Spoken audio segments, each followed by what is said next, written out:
મોક્ષપ્રદ, art of કર્મ અને art of કર્મ, 4 પુરુષાર્થની વાત તેમજ વચનામૃત ગઢડા મધ્યના 11માનું નિરૂપણ સાંભળ્યા પૂજ્ય અપૂર્વ મુનિ સ્વામી પાસેથી. જીવનમાં ક્યારેક ક્યારેક આપણને સૌ કોઈને મૂંઝવણ થાય છે. આ કરાય કે ન કરાય, આમ વર્તાય કે ન વર્તાય, હું જે કરું છું તે સાચું છે કે ખોટું છે, મારું મન કહે તેમ કરું કે બીજા કહે તેમ કરવું. આ સઘળી સમસ્યાના સમાધાન આપે છે શાસ્ત્ર.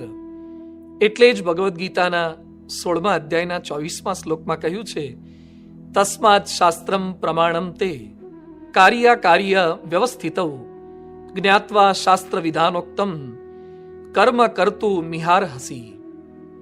જીવનની અંદર જ્યારે જ્યારે શું કરવું ને ન કરવું એની સમસ્યા આવે ત્યારે વચનામૃત જેવું શાસ્ત્ર એ આપણને સમાધાન આપે છે. આજની આ રવિ સભામાં ગરડા મધ્યનું 11મું વચનામૃત સમજવાનો આપણે પ્રયાસ કરીએ. સ્વામિનારાયણ હરે વચનામૃત ગરડા મધ્ય પ્રકરણનું 11મું, કર્મ માત્ર ભક્તિરૂપ થયાનું, સદીઓથી ત્યાગી કે ગૃહી, સંન્યાસી કે સંસારી, સૌને એક પ્રશ્ન અવારનવાર સતાવે છે કે કર્મ બંધનરૂપ છે કે મોક્ષપ્રદ, પ્રવૃત્તિ જન્મમરણ લેવડાવે કે મુક્તિ અપાવે, બાહ્ય કે આંતરિક સંઘર્ષો વચ્ચે પ્રવૃત્તિ કરવી કે એકાંત પકડીને નિવૃત્તિ લઈ લેવી. ક્યાંક કેટલાકની પ્રવૃત્તિ આપણને અભિભૂત કરે છે તો ક્યાંક કોઈકની નિવૃત્તિ આપણને આનંદિત કરે છે. એટલે પ્રશ્ન થાય છે, ગહના કર્મણો ગતિ.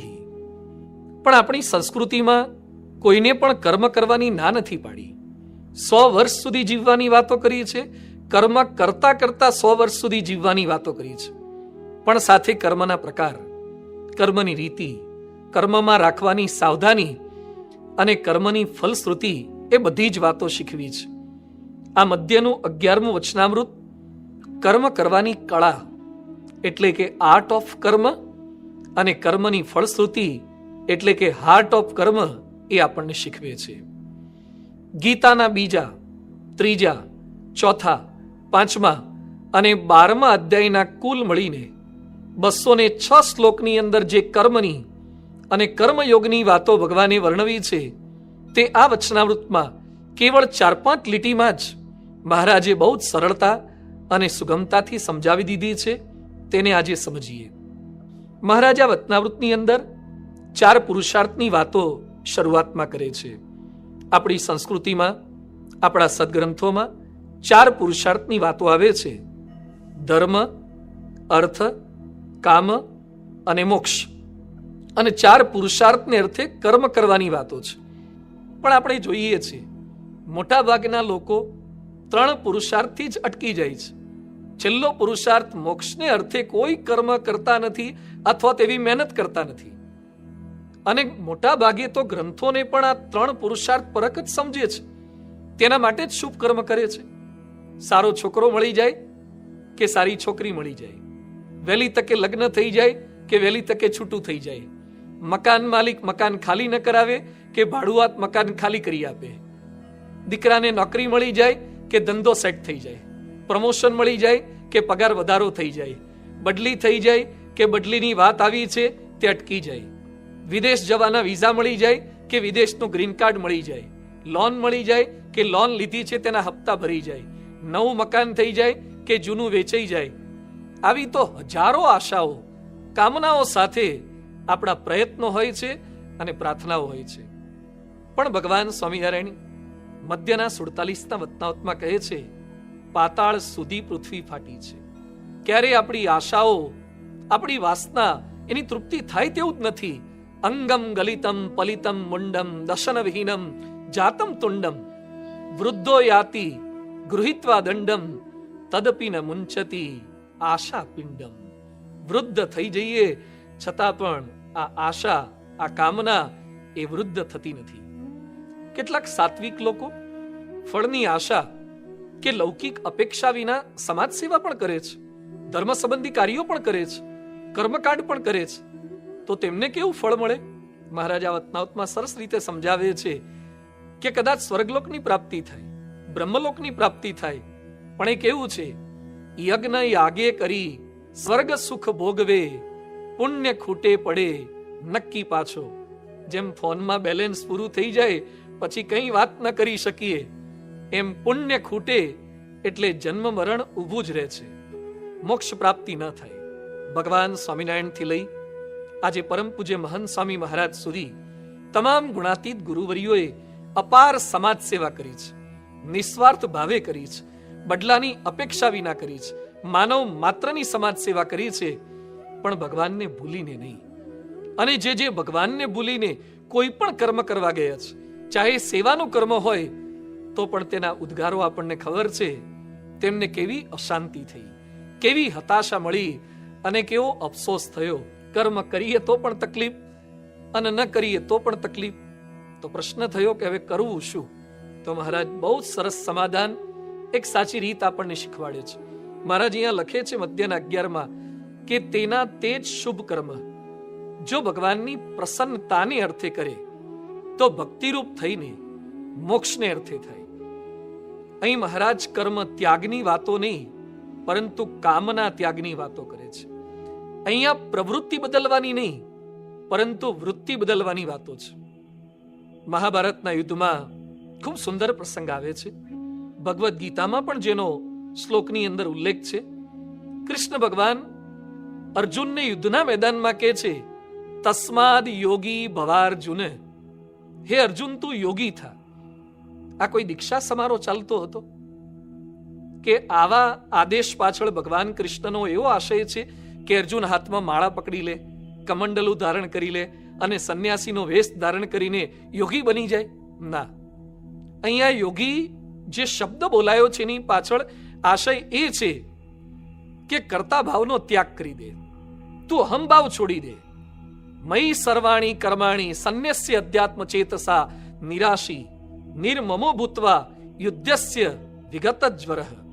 તું યુદ્ધ કર, યુદ્ધ કરવાનું જ કર્મ કર, પરંતુ હું જે કર્મની કળા શીખવું છું એ મુજબ કર્મ કર તો તારું કર્મ માત્ર નિર્ગુણ બની જશે. કમળ પત્રની જેમ તું નિર્લેપ થઈ જઈશ, તને કર્મનો પાશ નહીં લાગે. મહારાજે આ વચનાવૃતમાં ભાગવતનો શ્લોક ટાંક્યો છે. આમયો એન ભૂતાનામ. એક ભાઈને ઘી ખાવાથી રોગ થયો, વૈદ પાસે ગયા, વૈદે દવા આપી, પડીકીમાં દવા આપી અને કીધું કે આને ઘી સાથે લેજો. એટલે પેલા ભાઈને આઘાત લાગ્યો કે ઘી ખાવાથી તો મને રોગ થયો છે, તકલીફ થઈ છે, અને પાછું આપ ઘી સાથે આપ દવા લેવાની વાત કરો છો. એ સમયે વૈદ બહુ સરસ વાત કરે છે કે અત્યાર સુધી ઘી જે ખાધું એ તારી મનદારી રીતે ખાધું હતું, હવે મારી આજ્ઞાથી ખાવાનું છે, આમાં મારી માત્રા બળે છે. એમ કર્મ માત્ર બંધન કરે તેવા છે. સર્વે સંસ્કૃતિ હેતવઃ, જે પોષતું તે મારતું તે ક્રમ દિશે છે કુદરતી. આપણે જોઈએ છીએ દવા લેતી વખતે કોઈ પણ દવાની આડઅસર ન થાય, અને કેટલીક દવાઓ આપણને બળતરા કરે છે, એસિડિટી કરે છે, એટલે ડોક્ટર આપણને પેલી દવા લેતા પહેલા પણ એસિડિટીની દવા લેવાની આજ્ઞા આપે છે અને દવા લેવાનો આદેશ આપે છે. એમ કર્મના રિએક્શન ના આવે તે માટે ભગવાનની પ્રસન્નતા રૂપી માત્રા એ ભેળવી પડે.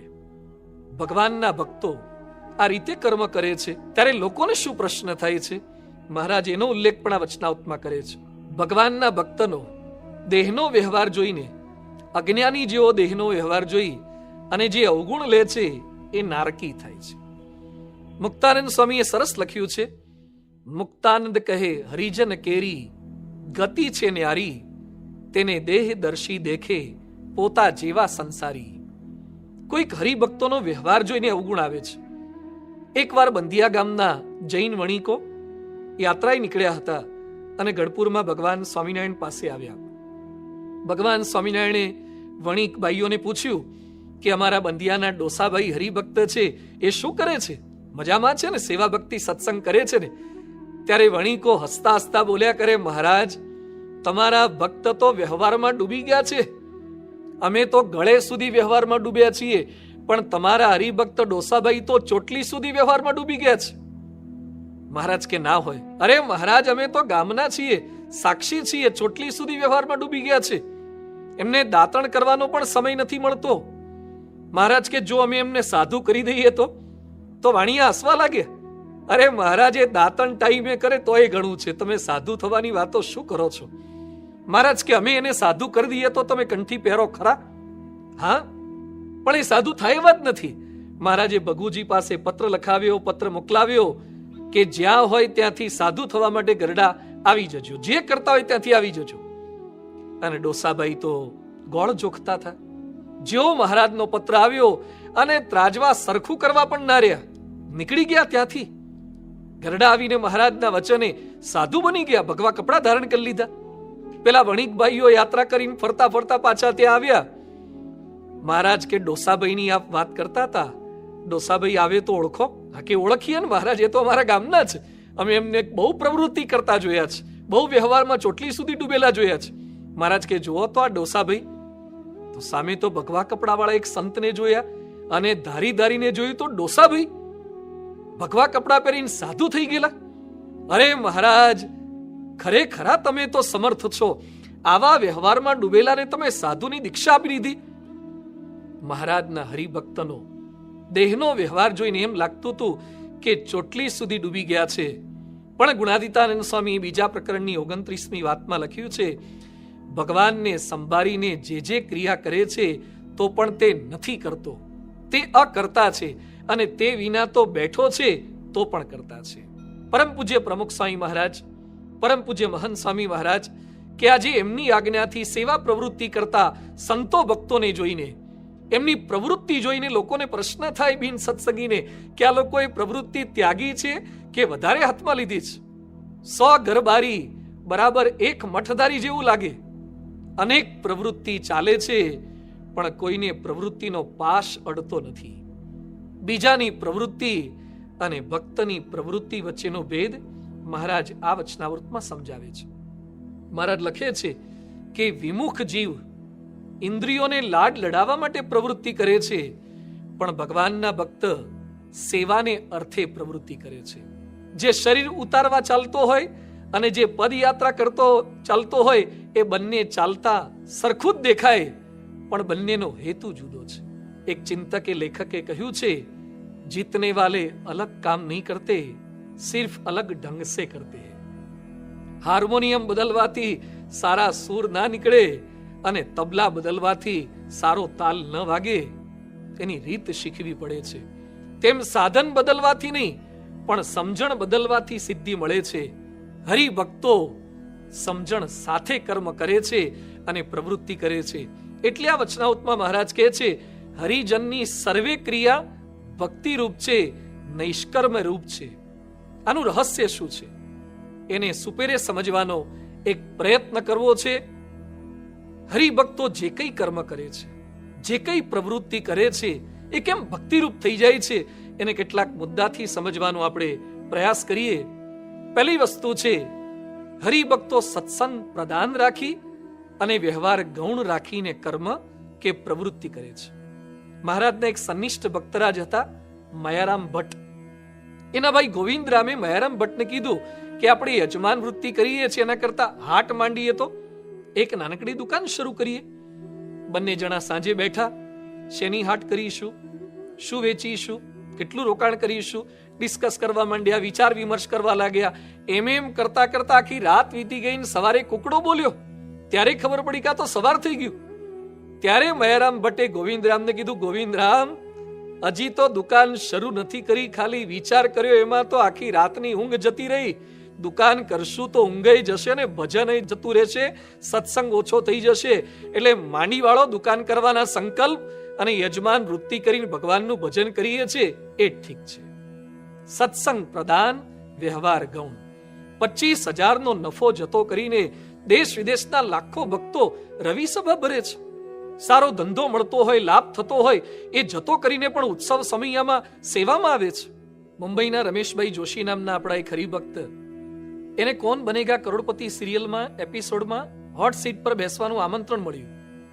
પણ એ જ સમયે દિલ્હી અક્ષરધામની સેવામાં જવાનું હતું. સમયમાં સેવક તરીકે, સ્વયંસેવક તરીકે જવાનું હતું. એના મિત્રોએ સમજાવ્યા કે આવી મોટી તક મળી છે, સેવામાં તો પછી જવાશે. પણ એ સમયે રમેશભાઈ જોશી બોલ્યા કે સ્વામીશ્રીના રાજીપાની સંપત્તિ અને અક્ષરધામની સેવાનું પલ્લું એ રૂપિયા કરતા પણ ઘણું ભારે છે. રૂપિયા કરતા રાજીપો વધારે અગત્યનો છે, મહત્વનો છે. શતમ વિહાય ભોક્તવ્યમ સહસ્રમ સ્નાનમ આચરેત લક્ષમ વિહાય દાતવ્યમ કોટિમ ત્યક્ત્વા હરિમ ભજેત. કરોડ કામ જતા કરીને પણ ભગવાનનું ભજન કરવું જોઈએ. હરિજન કેરી રીતિ છે ન્યારી, એટલે જ હરિજન કેરી ગતિ છે ન્યારી. હરિભક્તો જે કંઈ કર્મ કરે છે તે પરમાત્મામાં વૃત્તિ રાખીને કર્મ કરે છે, એટલે કર્મ માત્ર ભક્તિરૂપ થઈ જાય છે. ભક્તિ નિધિ ગ્રંથમાં સદગુરુ નિષ્કુળાનંદ સ્વામી નોંધે છે, જળચરને જેમ જળ જીવન, વનચરને જીવન વન, તેમ ભક્ત ભગવાનાને જાણો, ભક્તિ એ જ જીવન. આપણા ઘણા બધા એવા હરિભક્તો થયા કે જેને ભક્તિ જ જીવન હતી. લોધિકાના અભેસી બાપુ રોજ 3 કલાક ધ્યાન કરતા, પૂજા કરતા, અને ધ્યાનમાં બેસે પછી બિલકુલ બોલે નહીં. એકવાર એક અંગ્રેજ અમલદારની આજ્ઞાથી તેનો નાનો માણસ કર્મચારી બોલાવવા માટે આવ્યો.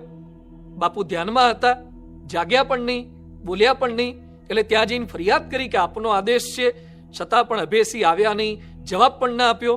અંગ્રેજ અમલદારને જ્યારે આ વાતની ખબર પડી ત્યારે અંગ્રેજ અમલદારે લખી દીધું કે કોઈએ પણ અભેસીને ધ્યાન કરતા હોય ત્યારે બોલાવા નહીં. અભેસી બાપુ કેવું ધ્યાન કરતા હશે! એમનું ધ્યાન અને તેમના ચહેરા પરની શાંતિ જોઈને મારવાડના દેહાચારણને ભાવ થઈ ગયો. ગુણાતીતાનંદ સ્વામીના યોગમાં આવ્યા અને સાધુ થઈને કૃષ્ણ પ્રિયદાસ નામ ધારણ કર્યું. કંપાલાના આપણા મનોજભાઈ નામના એક હરિભક્ત છે. રોજ 2 થી 2.5 કલાક નિત્ય પૂજા કરે છે. મહિનાના 7 નિર્જળા ઉપવાસ કરે છે. દર વર્ષે ચાતુર્માસની અંદર 1 ટાણા કરે, 4 મહિના સુધી 1 ટાણા કરે. રોજ 5 ટાઈમની માનસી કરે છે. બપોરે ઓફિસમાં, ફેક્ટરીએ જમ્યા પછી તમામ સ્ટાફને ભેગા કરે અને બપોરની કથા કરે છે. કેવું ભક્તિમય જીવન, કેવો ભક્તિમય વ્યવહાર! આજે આપણે હરિભક્તોના ત્યાં સંતાનનો જન્મ થાય અને તરત કાનમાં સ્વામિનારાયણનો મંત્ર ફૂકી દે છે. આ પૃથ્વી પર આંખ દ્વારા સૌથી પહેલા ઠાકોરજીના દર્શન કરાવે છે. અરે નામ પાડવાનું હોય તો પણ સ્વામીશ્રી કે સંતો પાસે, એની છઠ્ઠીએ પણ ગ્રંથો મૂકે છે, ઠાકોરજીના ફોટા મૂકે છે. એની લટ લેવાની હોય તો પણ સંતો પાસે, અન્નપ્રાશન સંસ્કાર કરવાના હોય તો પણ સંતો પાસે, એની તુલા કરાવે તો પણ સંતો પાસે. આજીવન ભગવાનના સંબંધે યુક્ત જ કર્મ કરે છે. એટલે જ હરિજન કેરી રીતિ છે ન્યારી, એટલે હરિજન કેરી ગતિ છે ન્યારી. ભગવાનના ભક્તો જે કંઈ કર્મ કરે છે તે ચિંતા કે ભય રહિત થઈને કર્મ કરે છે, નિશ્ચિંત થઈને કર્મ કરે છે. પરમ પૂજ્ય પ્રમુખ સ્વામી મહારાજે પણ આપણને આવી કર્મ કરવાની રીત શીખવી છે. ભાદરા મુકામે સ્વામીશ્રી એકવાર આશીર્વાદમાં બોલ્યા હતા કે ખેતરમાં બીજ વાવવું તે આપણું કામ, પણ બીજમાંથી અંકુર થવો કે ન થવો તે ભગવાનનું કામ. ખેડ ખેતર પાણી કરવા તે આપણું કામ, પણ હાથ લાંબા ડુંડા કરવા કે ન કરવા તે ભગવાનનું કામ. ખળું કરીને અનાજ ઘેર લાવીને દળીને રોટલા બનાવીને ભગવાનને ધરાવીને ખાવા તે આપણું કામ, પણ ખાધા પછી પચાવું કે ન પચાવું તે ભગવાનનું કામ. કેટલી કર્મની સ્પષ્ટતા છે! હરિભક્તોને આ કર્મની સ્પષ્ટતા છે એટલે ક્યારેય કોઈ પ્રકારની ચિંતા કે ઉચાટ કર્મ કરવામાં તેમના મનમાં રહેતો નથી. આજે માનવ માત્રને તન, મન, ધન અને સ્વજનની ચિંતા કોરી ખાતી હોય છે. મારું શું થશે, મારા સગાનું શું થશે, પરીક્ષા પૂર્વે કે હજુ રિઝલ્ટ આવે તે પૂર્વે ગભરાઈને કેટલાક આત્મહત્યા કરી લે છે. આ કોરોનાના ટાઈમમાં ફ્લાઇટ બંધ થઈ ગઈ, કેટલાકને પરદેશ જવાનું નક્કી કર્યું હતું ને કેન્સલ થયું. એમાં એક વિદ્યાર્થી આત્મહત્યા કરી લીધી. મારી કેરિયરનું શું? અમેરિકાના વિખ્યાત ઉદ્યોગપતિ એન્ડ્રુ કાર્નેગી, એની જીવન કથા એક વ્યક્તિ લખતા હતા. લેખકે એમણે પ્રશ્ન કર્યો કે તમે રડો છો કેમ? એ કે મને ટેવ પડી છે. એ કે તમે $10 અબજ સંપત્તિ મૂકીને જાઓ છો, કેટલું સફળ જીવન કહેવાય, આટલી સંપત્તિ કોણ છોડીને જાય? એ સમયે કાર્નેગી ઉદ્યોગપતિ શું બોલ્યા કે હજુ જો 1 મહિનો વધારે જીવવા મળ્યું હોત તો $100 અબજ ભેગા થઈ જાત. હતાશ થઈને મૃત્યુ પામ્યા.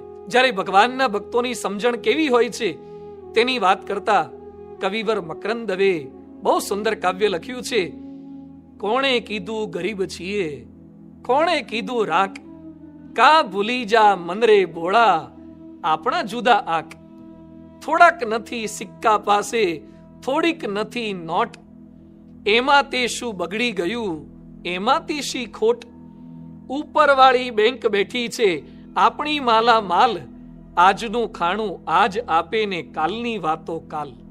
આપણા છગનભાઈ નામે હરિભક્ત તાવડીમાં પણ તાર બાંધી અને સાંધવી પડે, છતાં પણ કોઈ ફરિયાદ નહીં, કોઈ ચિંતા નહીં, નિશ્ચિંત થઈને ભગવાનનું ભજન કરે. પંચાળાના જીણાભાઈને અંતિમ બીમારીમાં ભગવાન સ્વામિનારાયણે પ્રશ્ન પૂછ્યો કે જીણાભાઈ, આપના દીકરા હઠીનું કંઈ પૂછવું છે કે તેની વ્યવસ્થા સંબંધી કઈ ભલામણ કરવી છે? અને એ સમયે જીણાભાઈ મહારાજને હાથ જોડીને કહે છે, મહારાજ, તમારો થશે તો તમે ખબર રાખશો જ. કર્તાયમ સર્વહર્તાયમ સર્વોપરી નિયામક પ્રત્યક્ષમી લબ્ધો મે, સ્વામી નારાયણો હરિ અત એવાસ્મી ધન્યોહમ પરમ ભાગ્યવાનહમ, કૃતાર્થશ્ચૈવ નિશંકો નિશ્ચિંતોસ્મી સદા સુખી. હું કૃતાર્થ છું, હું નિશ્ચિંત છું, હું નિશંક થઈ ગયો છું. ભગવાનના ભક્તોની કર્મની રીતિ જુદી છે. 12 લોકો money, muscle, mind, material, man પાવરથી કર્મ કરે છે, જ્યારે ભગવાનના ભક્તો ગોડ્સ પાવરથી કર્મ કરે છે, ભગવાનની શક્તિથી કર્મ કરે છે. માણસ માત્રને જ્યારે સફળતા મળે કે સંપત્તિ મળે ત્યારે પોતાની આવડત, બુદ્ધિ કે શક્તિને આગળ ધરે. જ્યારે આપણી પરંપરાએ આપણને જુદી જ કર્મની રીતિ શીખવી છે. પરમ પૂજ્ય પ્રમુખ સ્વામી મહારાજને અનેકવાર પ્રશ્ન પૂછાયો અને પ્રત્યેક સમયે એમણે પ્રત્યુત્તર કેવો આપ્યો છે કે સ્વામી, આપની પ્રગતિનું રહસ્ય શું છે? સ્વામીજી દર વખતે બોલ્યા છે કે શાસ્ત્રીજી મહારાજને, યોગીજી મહારાજના આશીર્વાદ મળ્યા, એ જ પ્રગતિનું, સફળતાનું રહસ્ય છે. અને સ્વામીમાંથી પ્રેરણા લઈ અને સંતો ભક્તો પણ આ રીતે કર્મ કરે છે. વર્ષો પૂર્વે એક બાળક પૂજ્ય સંતો પાસે આવ્યો. સંતોને કહે છે, સ્વામી, મારી સ્કૂલમાં વક્તૃત્વ સ્પર્ધા હતી, જેમાં મને હિન્દી, ઇંગ્લિશ અને ગુજરાતી 3 ભાષામાં પ્રવચન કર્યું, એમાં મેડલ પ્રાપ્ત થવાના હતા. તો કે વાહ, સરસ, અભિનંદન. કે સ્વામી, સ્ટેજ ઉપર મારી સ્કૂલના પ્રિન્સિપલ, ટ્રસ્ટી મને મેડલ એક સાથે 3 આપતા હતા, મને પહેરાવા ગયા. એ સમયે મેં મેડલ પહેર્યા નહીં, પણ હાથ જોડીને વિનંતી કરી કે સર, માફ કરજો, પણ મારા ગુરુ એમને શીખવાડ્યું છે કે ભગવાનને ધરાવાય સન્માન, પછી સ્વીકાર કરાય. મારે મેડલ ભગવાનને ધરાવવાના બાકી છે, તો આપ મને જો હાથમાં આપો, હું પહેલા મારા ભગવાનને, ઠાકોરજીને મંદિરે ધરાવીશ, ત્યાર પછી હું ગળાની અંદર ધારણ કરીશ. બધાને ખૂબ આશ્ચર્ય થયું, અહોભાવ થયો નાનકડા બાળક પ્રત્યે. એ બાળક મંદિરે સંતો પાસે આવ્યો અને સંતોને કહે છે, સ્વામી, મારા 3 મેડલ ઠાકોરજીને ધરાવી આપજો ને. સંતોએ વાત કરી કે હા, ઠાકોરજીને ધરાવી આપીશું, પહેરાવીશું ભગવાનને. તો 3 ખંડમાં મહારાજની મૂર્તિને હરિકૃષ્ણ મહારાજ, મધ્યખંડમાં મહારાજને, ઘનશ્યામ મહારાજને મેડલ પહેરાવ્યા. સંતોએ બાળકને વાત કરી કે સાંજે આવીને લઈ જજે. બાળક સાંજે પાછો આવ્યો. બાળકે પૂછ્યું સંતોને કે સ્વામી, મેડલ કેવા લાગતા હતા? સંતોએ વાત કરી કે મેડલમાં મહારાજ ખૂબ શોભતા હતા, મહારાજ ખૂબ રાજી થયા અને મહારાજ મને પૂછતા હતા. બાળકને જિજ્ઞાસા થઈ, એણે કીધું કે સ્વામી, મહારાજ શું પૂછતા હતા તમને? એ સમયે સંતે વાત કરી કે મહારાજ એમ કહેતા હતા કે આ મેડલ મને બહુ સરસ શોભે છે, મને ગમી ગયા છે, તો હું રાખી લઉં. અને પળ માત્રની અંદર, આમ કાચી સેકન્ડમાં બાળકે પ્રત્યુત્તર આપ્યો કે સ્વામી, મહારાજને કહી દેવું તું ને કે રાખી લે, એમને ગમે છે તો એ પહેરે, કાયમ પહેરે. અને બાળક ઓફિસમાંથી બહાર નીકળવા લાગ્યો. સંતે પાછો બોલાવ્યો અને બાળકને પૂછ્યું કે મેડલ તારા છે, હજી ગળામાં ધારણ પણ નથી કર્યા, બીજા સગાવાલાને બતાવવાના પણ બાકી છે, છતાં મેડલ આપતા તને લેશ માત્ર ગભરાટ ન થઈ? બાળકે સંતોને પૂછ્યું કે સ્વામી, મને મેડલ શા માટે મળ્યા? તે સારું પ્રવચન કર્યું એટલે, હું સારું પ્રવચન કરી તે કરી શક્યો, મહારાજની કૃપા થઈ એટલે. મને મહારાજની કૃપાથી જ પ્રવચન કરતા આવડ્યું, એટલે જ મેડલ મળ્યા. એમની કૃપાથી મેડલ મળ્યા, તો એ માગે ત્યારે ના કેમ પડાય? કર્મનો સિદ્ધાંત આ બાળકના રગે રગની અંદર, લોહીના કણે કણની અંદર દ્રઢ થયો છે, ગુરુ પરંપરાના વાણી, વર્તનને, વિચારો જોઈને. આજે દરેક હરિભક્તો મહારાજ સ્વામીને આગળ રાખીને જ કર્મ કરે છે. આ હરિભક્તોની સમજણ છે. હરિજન કેરી રીતિ છે ન્યારી, એટલે જ હરિજન કેરી ગતિ છે ન્યારી. હરિભક્તો જે કર્મ કરે છે એ અંતરદ્રષ્ટિએ યુક્ત જીવન જીવતા જીવતા કરે છે, સ્વ સુધારા સાથે કર્મ કરે છે. જેમ ગમે તેટલો પ્રયત્ન કરીએ ને તો પણ શરીર કે કપડા પર મેલ જમા થયા વગર રહે જ નહીં. એમ કર્મ કરીએ એટલે કર્મનો કાટ લાગે જ. જેમ અનેકની ઊંઘ હરામ કરનારા આપણા નસકોરા આપણને સંભળાતા પણ નથી અને નડતા પણ નથી, તેમ આપણા કુકર્મ આપણને દેખાતા પણ નથી, સમજાતા નથી, અને કર્મમાં ભળેલી અશુદ્ધિ એ આપણે જોઈ શકતા નથી, તો દૂર ક્યાંથી કરી શકીએ? જબ પ્રભુ કૃપા હોવત હે તબ સૂજત અપના દોષ. આ વચનામૃતમાં અનેક હરિભક્તોએ સમયે સમયે મહારાજને પ્રશ્ન પૂછ્યા છે. રોજકાના કાકાભાઈ પ્રશ્ન પૂછે છે, એક હા પાડે છે તે કોણ છે અને એક ના પાડે છે તે કોણ છે? પોતાના દોષ દેખાય છે, દોષ દેખાય એટલું નહીં, સુધારો કરે છે, માફી માગે છે. કારિયાણીના વસ્તા ખાચરના ત્યાં વીરાબાઈ નામના એક હરિભક્તે પૂછ્યા વગર ખાલી દાંતણ લઈ લીધું. દાંતણની શું કિંમત, શું વેલ્યુ એની, છતાં પણ મહારાજ સમક્ષ માફી માગી કે પૂછ્યા વગર પડી વસ્તુ કોઈની હાથે ન ઉજાલે રાજ, આપની આજ્ઞા છે અને મારાથી દાંતણ લેવાઈ ગયું. કેવો અંતરદ્રષ્ટિ વાળો સમાજ છે. એક હરિભક્તે અમને સંતોને પૂછ્યું હતું કે સ્વામી, વર્ષોથી સત્સંગમાં આવીએ છીએ, આટલી રવિ સભા ભરીએ, કથા સાંભળીએ, સંતોનો સમાગમ કરીએ, બાપા સામે જોઈએ એટલે હાર સામેથી પહેરાવા મળે એવી ઈચ્છા રહેતી નથી, પણ જ્યારે હાર તોરામાં નામ આવે ત્યારે થોડીક મજા આવે છે, ગલગલિયા થાય છે. આ અંદરથી માનની મજા નીકાળવી હોય તો શું કરવું પડે? કેવો અંતરદ્રષ્ટિ વાળો સમાજ છે! એવો આદર્શ ભક્ત સમાજ કર્મ કરનારો ભગવાન સ્વામિનારાયણે અને ગુણાતીત પરંપરાએ તૈયાર કર્યો છે. એટલે જ કહેવાનું મન થાય, હરિજન કેરી રીતિ છે ન્યારી, એટલે હરિજન કેરી ગતિ છે ન્યારી. ભગવાનના ભક્તો જગતને રીઝવવા નહીં, પરંતુ મહારાજ સ્વામીને રાજી કરવા માટે કર્મ કરે છે. એકવાર એક કપડાની દુકાનની બહાર બોર્ડ લગાવેલું હતું, પેરેન્ટ્સ ચોઇસ. આશ્ચર્ય થયું. કપડા હતા બાળકોના, ચિલ્ડ્રન્સ વેર હતા, પણ બોર્ડ માર્યું હતું પેરેન્ટ્સ ચોઇસ. પછી દુકાનદારે સમજાવ્યું કે નાના બાળકોને પોતાની કોઈ ચોઇસ હોતી જ નથી, મા બાપની ચોઇસ એ જ બાળકની ચોઇસ. એમ આપણે બીજાને રાજી કરવા માટે નહીં, ગુરુને રાજી કરવા, એમની પસંદ એ આપણી પસંદ. હું તો આપ રીજો એમ રાજી. વેવાઈને રાજી કરવા માટે રૂપિયાની નોટોના તોરણ બાંધે, છતાં પણ વેવાઈ બોલી જાય છે કે મારી તો અડધી મૂછે હજી પલળી નહીં. આખી જિંદગી નાતને, સગાને, સમાજને રાજી કરવા માટે પ્રયત્ન કરે, છતાં પણ છેવટે બોલવું પડે છે દિક્તામ ચ મદનમ ચ ઇમામ ચ મામ ચ.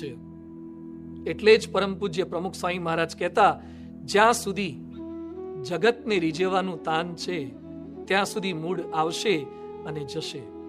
પરમ પૂજ્ય પ્રમુખ સ્વામી મહારાજના જીવનમાં 95 વર્ષ સુધી આપણે તમામ સંતો હરિભક્તોએ જોયું છે કે એમનું લક્ષ્ય કેવળ મહારાજ સ્વામીની પ્રસન્નતા એ જ હતું, આજ્ઞા પાલન એ જ લક્ષ્ય હતું. એટલે જ ગમે તેવા અપમાનો થયા, અગવડો આવી, વિરોધો થયા, ટીકા થઈ, છતાં પણ સ્વામીજીનો ઉત્સાહ એવો ને એવો જ રહ્યો હતો. એમણે એક પણ કર્મ બતાવી દેવા માટે નહોતું કર્યું, પ્રભાવ પાડવા માટે નહોતું કર્યું, દંભને લઈને નહોતું કર્યું, ભગવાન અને સંતને, ગુરુને પ્રસન્ન કરવા માટે જ કર્યું હતું. એટલે જ માનનીય રાષ્ટ્રપતિ અબ્દુલ કલામ સાહેબ પર પ્રમુખ સ્વામી મહારાજની કર્મની આ રીતિની છાપ પડી ગઈ. પ્રમુખ સ્વામી મહારાજને ક્યારે સેવામાં, ભક્તિમાં કંટાળો નહોતો આવતો. એ પત્ર લેખનને વેઠ નહોતા માનતા, એ હરિભક્તોના પ્રેમ પત્રો માનતા હતા. એ સભામાં, મુલાકાતમાં, પધરામણીમાં કે વિચરણમાં ક્યારેય કંટાળ્યા નથી. રાજીપા માટે કર્મ કરતા હતા. કર્મમાં રાજીપાનો વિચાર. યોગી બાપા ગોંડલમાં વાસણને કલાઈ કરે અને સરસ કલાઈ થાય, અને પછી બાજુમાં ભગવાનદાસ ભક્તને પૂછે, હરિભક્તને પૂછે કે સ્વામી રાજી થશે ને? આ કલાઈથી સ્વામી રાજી થશે ને? સારું કર્મ કર્યા પછી કોલર ઊંચા કરતા તો આપણને સૌ કોઈને આવડે છે, પોતાની વાહવાહ કરતા તો સૌ કોઈને આવડે છે, પણ રાજીપાનો જ વિચાર. એટલે જ ભાગવતની અંદર પહેલા સ્કંદના 5મા અધ્યાયના 33મા અને 34મા શ્લોકમાં લખ્યું છે, યદત્ર ક્રિયેતે કર્મ ભગવત પરિતોષણમ. ભગવાનની પ્રસન્નતા માટે, સંતોષ માટે કર્મ થાય એ જ જ્ઞાનની સાચી ઉપલબ્ધિ છે. ભગવાનના ભક્તો જે કંઈ કર્મ કરે છે એ આવી વિશેષ રીતે કરે છે એટલે કર્મની રીતિ છે ન્યારી, કર્મની ગતિ છે ન્યારી. ભગવાનના ભક્તો કર્મ કરે છે એમાં પ્રાપ્તિ અને કલ્યાણના કેફમાં રહીને કર્મ કરે છે, એટલે આનંદ સાથે કર્મ કરે છે. નહીં તો આ ન હોય તો કર્મ કરવા છતાં પરિસ્થિતિ કેવી થાય છે. લિયો ટોલ્સ્ટોય, રશિયન મહાન લેખક થઈ ગયા, એ પોતે લખે છે, મારી ઉંમર 50 વર્ષની પણ નહોતી. સુશીલ, વ્યવહાર કુશળ અને પ્રેમાળ પત્ની હતી. કયાગ્રાને સમજુ બાળકો હતા. મારા સંબંધીઓ મને આનંદ આપતા. મારી પાસે હજારો એકર જમીન હતી. હું બીજા કરતા અધિક સુખી, બળવાન અને નિરોગી હતો. છતાં મને મારું જીવન હેતુ શૂન્ય લાગે છે. મારા 50 વર્ષના જીવનનો તટસ્થપણે વિચાર કરું છું તો તેમાં મને અંધકાર જ દેખાય છે. કેટલીક વાર તો મને એમ થઈ જાય છે કે જીવવું શા માટે. મને મારું જીવન ભારરૂપ લાગે છે. મને એમ થઈ જાય છે કે મારા પગ નીચેથી પાટિયું ખસી જતું હોય એમ લાગે છે. આજે કરોડો લોકો કનક, કામિની અને કીર્તિ માટે, સગા, સમાજ અને જીવ પ્રાણી માત્ર માટે કદાચ સેવા કાર્યો કરે, છતાં પણ ક્યારેક અશાંતિ, હતાશા અને ખાલી પાની અનુભૂતિ થાય છે. જ્યારે ગાધડકાનો એક સામાન્ય એવો ગોવિંદ દરજી કહે છે, મારા કલ્યાણનો શું પ્રશ્ન કરો છો? મારા સીવેલા કપડા પહેરશે ને એનું પણ કલ્યાણ થશે. આજ સખી આનંદની હેલી, ભાગ્ય જાગ્યા રે આજે જાણવા, આજ આનંદ મારા ઉરમાં, તમામ હરિભક્તો ધામમાં જવાના જ એવા વિશ્વાસ સાથે, નિર્ભયતા સાથે, ઉત્સાહથી ભજન કરે છે, કર્મ કરે છે. એટલે જ લખાય છે, હરિજન કેરી રીતિ છે નારી, હરિજન કેરી ગતિ છે નારી. પણ આપણને પ્રશ્ન થાય કે આવા હરિભક્તો ઘણા થઈ ગયા અને આજે પણ છે, પણ આપણે આવી કર્મની કળા કઈ રીતે શીખી શકીએ? આ કર્મની કળા ભગવાન અને ગુણાતીત સંત જ શીખવી શકે. ભગવાન સ્વામિનારાયણે કર્મથી વિરક્ત રહેવા માટે સુંદર માર્ગદર્શન આપ્યું છે. મધ્યના 22માં કહે છે, કાંકરીએ ગયા નહોતા અને મેળો ભરાયો નહોતો. બીજા પ્રકરણની 16મી વાતમાં સ્વામી કહે છે, મહારાજ ગમે તેટલી પ્રવૃત્તિ કરાવતા પણ પડખે નિરંતર પુસ્તક રાખતા અને હરે હરે બોલતા, ભગવાનમાં મન જોડાવતા.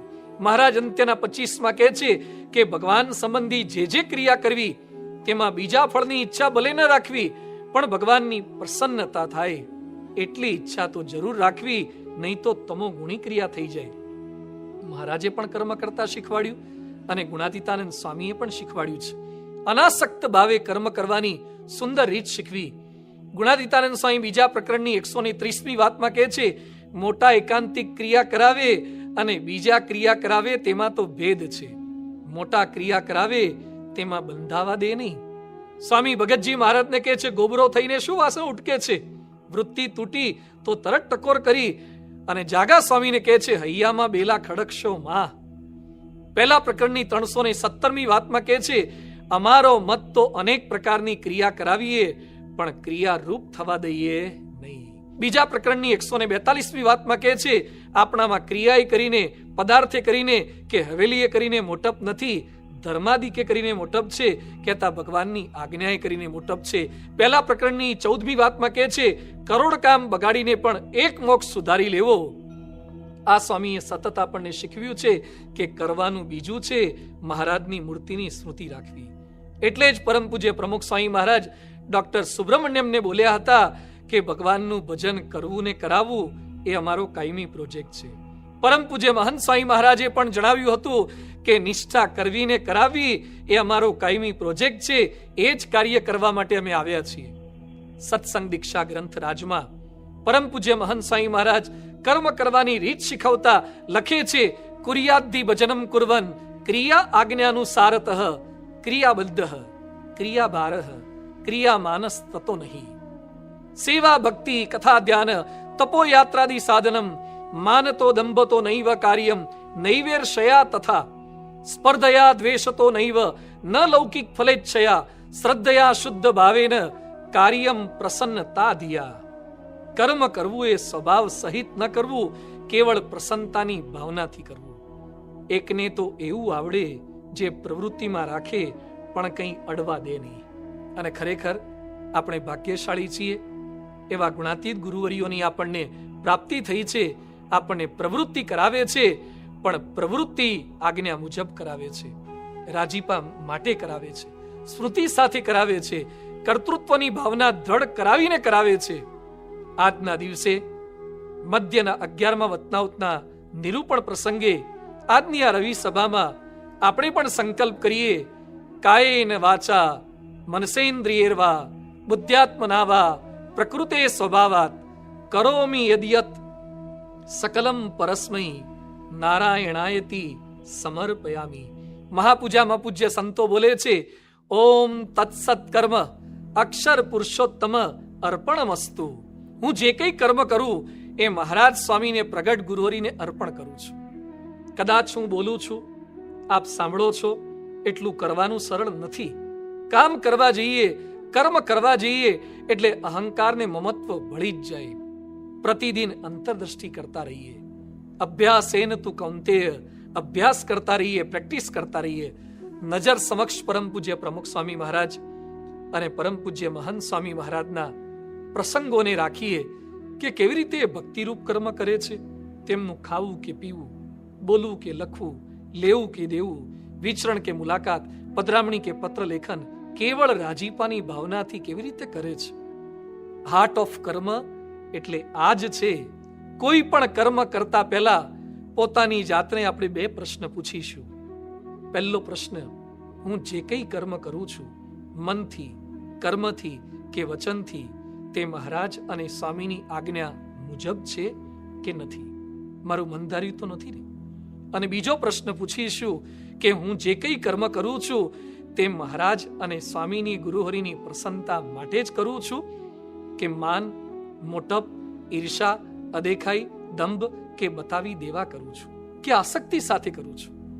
જો જવાબ આજ્ઞા અને પ્રસન્નતા માટે જ કરવાનો હોય તો આપણે ભણીએ કે ભણાવીએ, નોકરી કરીએ કે ધંધો કરીએ, દેશમાં હોઈએ કે વિદેશમાં હોઈએ, સ્ત્રી હોઈએ કે પુરુષ હોઈએ, અરે ત્યાગી હોઈએ કે ગૃહસ્થ હોઈએ, આપણી પ્રવૃત્તિ માત્ર એ નિવૃત્તિ બની જશે, મોક્ષનું કારણ બની જશે. આ વચનામૃતના મર્મને સમજીને આપણા પ્રત્યેક કર્મને ભક્તિરૂપ બનાવી શકીએ તેવી બુદ્ધિ, શક્તિ અને બળ મહારાજ, સ્વામી અને આદર્શ કર્મયોગી ગુરુહરિ મહંત સ્વામી મહારાજની કૃપા થકી આપણને પ્રાપ્ત થાય એ તેઓના શ્રી ચરણોમાં પ્રાર્થના. શ્રી સ્વામિનારાયણ ભગવાન.